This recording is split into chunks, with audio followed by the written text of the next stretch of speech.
दूसरे मरहले में उत्तर प्रदेश की 8 लोकसभा सीट पर वोट डाले गए, जिसमें गाजियाबाद, गौतम बुद्ध नगर, मथुरा, मेरठ, अमरोहा, बागपत, बुलंदशहर और अलीगढ़ शामिल हैं।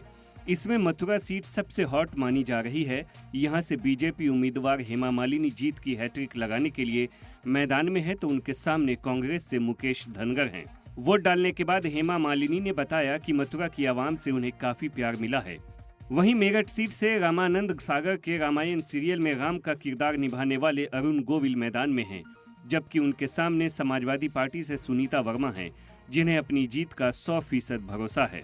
गाजियाबाद, गौतम बुद्ध नगर समेत उत्तर प्रदेश की बाकी सीटों पर भी वोटर्स में जोश देखने को मिला। वहीं राजस्थान की जोधपुर और कोटा सीट अहम मानी जा रही है। इस बार भी ये निश्चित मान करके चलिए, जोधपुर हम प्रचंड बहुमत से जीतेंगे, राजस्थान की 25 सीटें जीतेंगे और देश में अब की बार 400 के पार होगा। वहीं बिहार की पूर्णिया सीट की लड़ाई भी काफी दिलचस्प हो गई है। यहां जेडीयू से संतोष कुशवाहा, आरजेडी से बीमा भारती, तो आजाद के तौर पर पप्पू यादव के उतरने से मुकाबला ट्रायंगल हो गया है। वोट डालने से पहले पूर्णिया से आजाद उम्मीदवार पप्पू यादव ने हामियों के साथ खाना खाया और जीत का दावा किया।